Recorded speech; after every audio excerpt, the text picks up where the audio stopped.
Alright, for this last video, I'm going to go over the Stormwater Management course and what I did for this binder in preparing for the exam.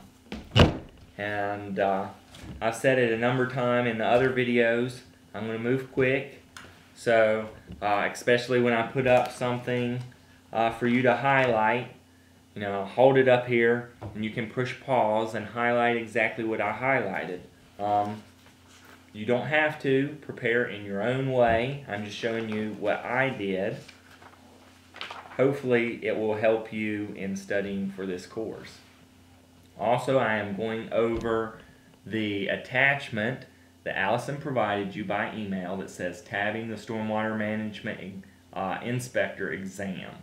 And so we're down to the bottom part of that. She has in bold, it says Stormwater Management Inspector Binder version 1.2 or higher. I have version 1.3. So if you look on the very top, there at the bottom, it tells you what version you have.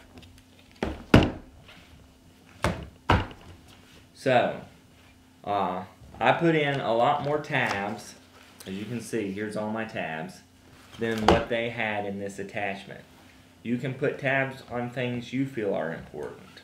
I felt there was more than what was in this attachment that was important. So I'll go over what I did. It covers what they did plus some. The other thing I did, and you can see the different colors. I went over this also with the basic.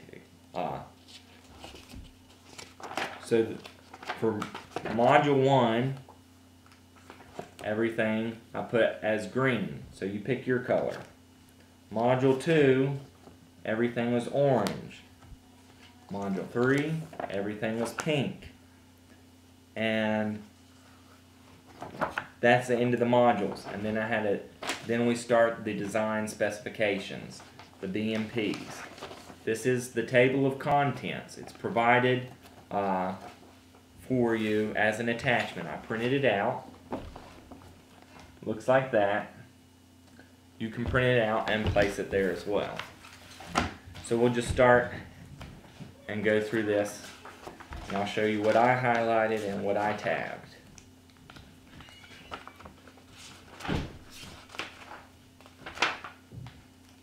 So the first thing in Module 1 I tabbed is on page number 5, and it has a summary of the regulations.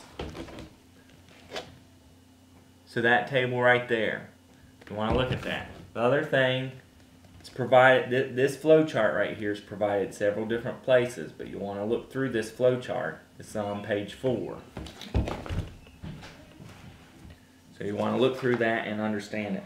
And then just continuing on, here's page 6, stuff that I highlighted. Push pause here and you can highlight it in yours.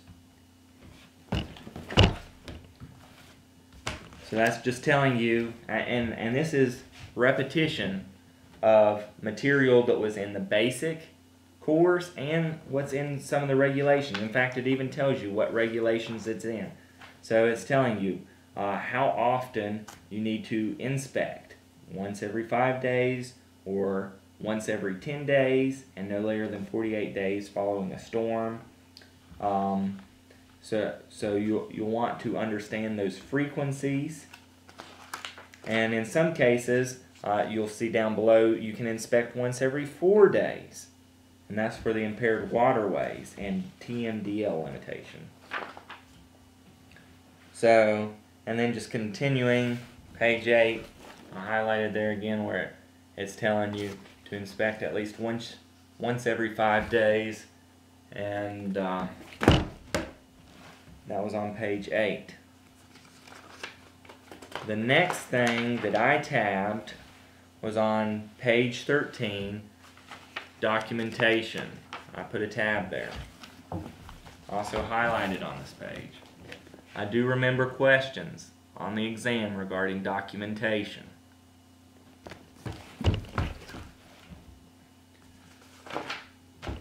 And then the very end, page 14, I highlighted some more. This is going over more documentation.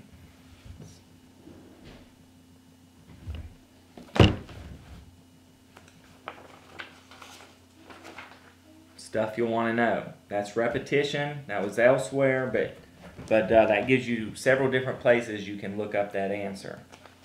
The next module, module number 2, I went ahead the very first page, page 1 of module 2, and just highlighted it. This is talking and giving guidance for inspection.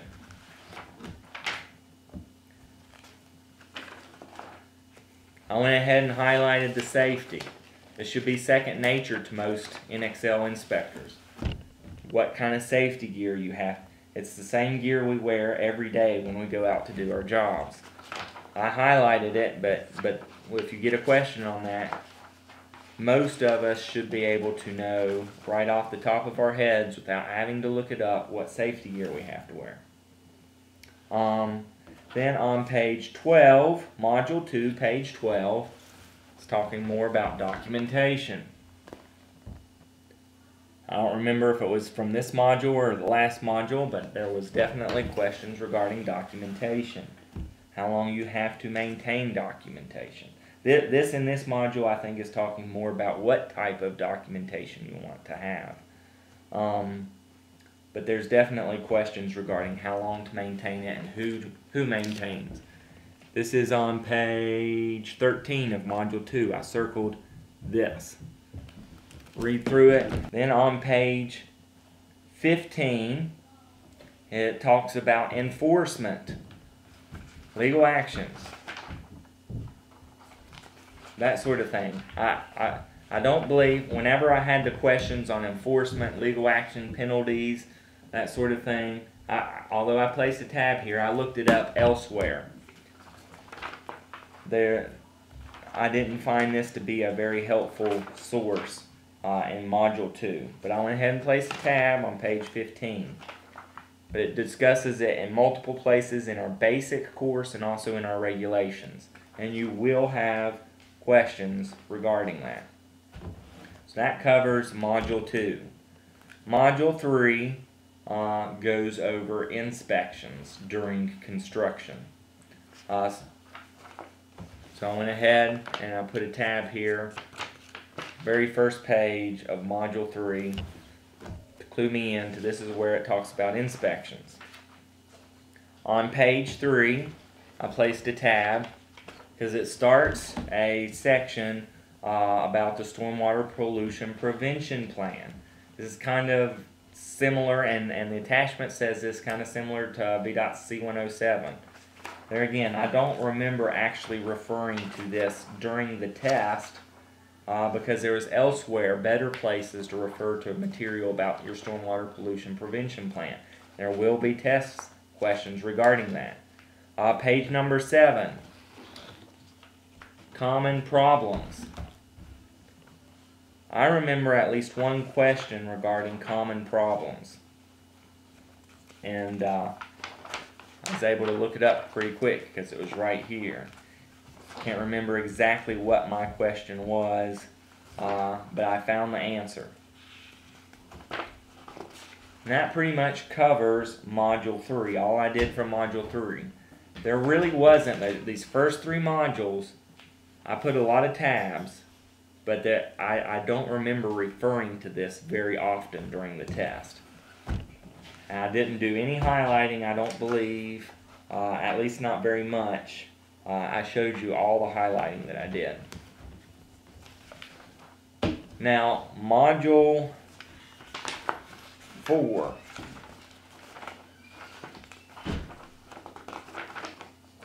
One page. I didn't do anything for Module 4. After Module 4 comes all your design specifications. All I did here was basically I tabbed each one on the very first page. So this one is for rooftop impervious surfaces. Tab.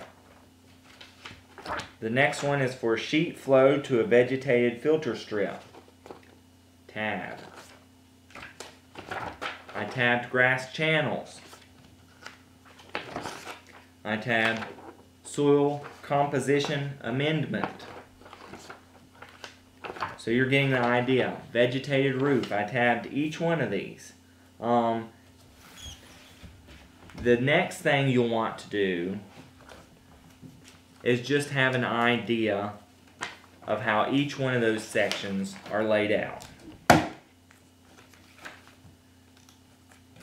So here is what Macy provided for us. She typed this all up. We do not have to retype all this. But this tells you how each one of those is laid out.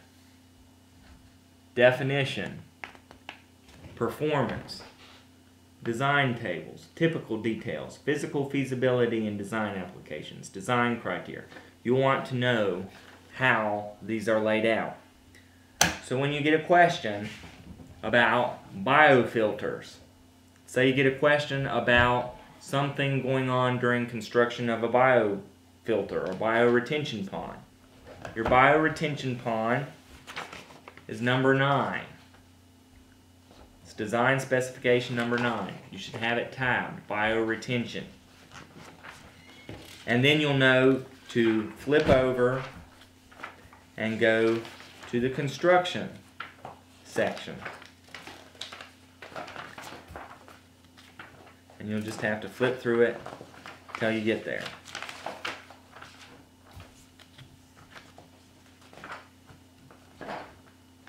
So, it's on page 33, construction. And then you can try to look up what it is you're looking for. I'm not going to go through each one of these specifically. There are things that I highlighted in here. I don't think my highlighting helped me very much through here because the questions were all over the place. But the majority of the answers came either in the description, like here is my bioretention and description, things I had highlighted. The majority of your questions are going to come straight out of the description for each design specification, or it's going to come out of the construction section, or it's going to come out of the maintenance section.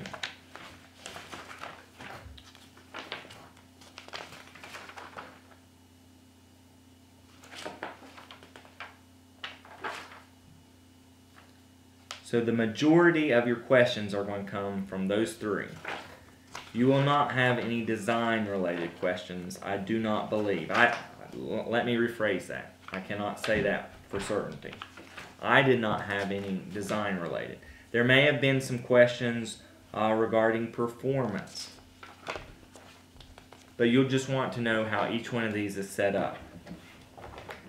Go ahead and read through the descriptions of all of them so that you have an idea of how each one of these performs and what is its intended purpose and that sort of thing.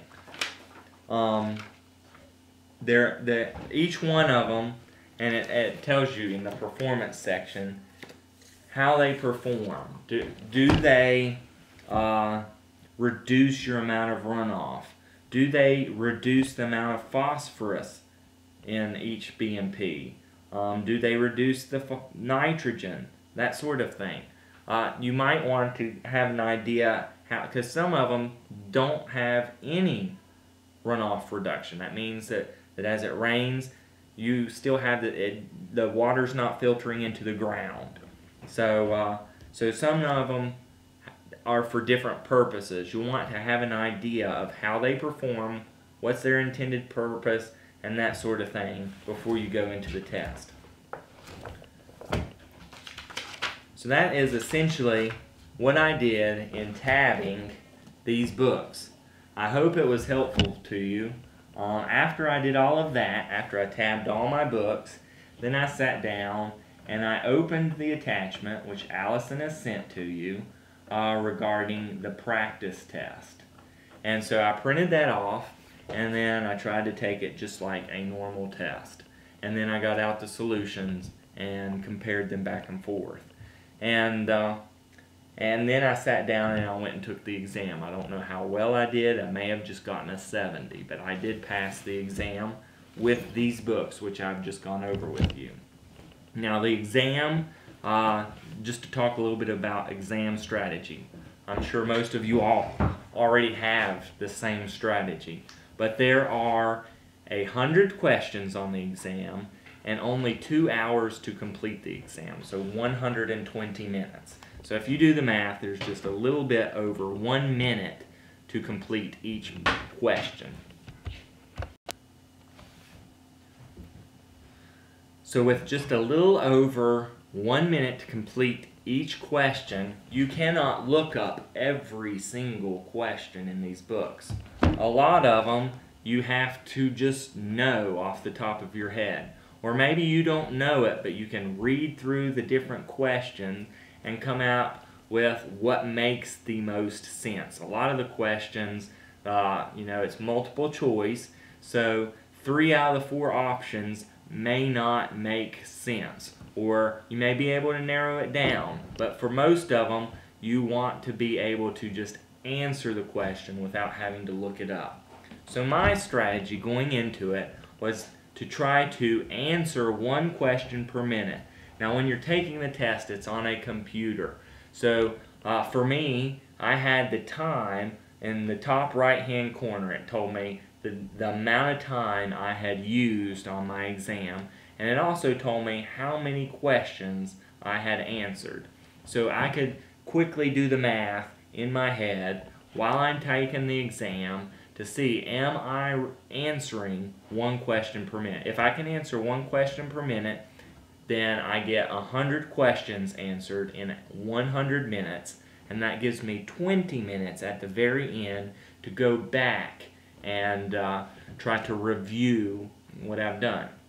Now the other thing that you can do during this test is that it allows you to flag certain questions. So if you're not sure or you're running short on time and you make a guess, you can flag a question, and then at the very end of the exam, if you have 20 minutes remaining, you can go back and look at what you have flagged. Now for me, I ended up flagging too many problems. So when I successfully completed my 100 questions in 100 minutes. So I did have that 20 minutes at the end to go back and review. But for that 20 minutes, I had, and I'm just throwing out a guess here, 50 problems I had flagged. And so I just went through them quickly, and I could remember from the first time I went through, and I could remember I probably got this one right, or I feel comfortable enough with this one, let's skip. And so I spent my 20 minutes focusing on ones that I was not sure on, that I did not feel comfortable with my answer. And I ended up changing, I'll say 5 problems. I didn't change a lot, but I did end up changing some of my answers. And so even the 20 minutes does not give you enough time to go back. But thankfully, when I pressed complete, or I didn't even press any button, I ran out of time. I took the entire time limit and completed the test. And it didn't tell me right then and there that I passed, but before I exited the building, when I went back by the front table, they handed me a piece of paper which told me that I had successfully passed the course.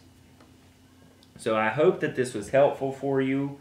I'll try to provide my email in this video so that you can feel free to email me. I will most likely not have the answers to your questions, but I'll do the best I can. Really, the best person to email is probably Allison or your regional manager. So if I am your regional manager, I'm there to help you. Otherwise, try to email your regional manager or Allison with your questions. So good luck on your test, and do the best you can. And if you fall short, go ahead and schedule your next exam as quickly as possible, because a lot of this information will still be fresh in your brain. You'll be able to come out of your first exam having fallen short, hopefully just a little bit short, and know what you need to hit harder or how you know where to focus your preparation. But go ahead and try to take it that second time around as quickly as possible, and I think that really increases your odds for success. So there again, good luck, and hope this was helpful.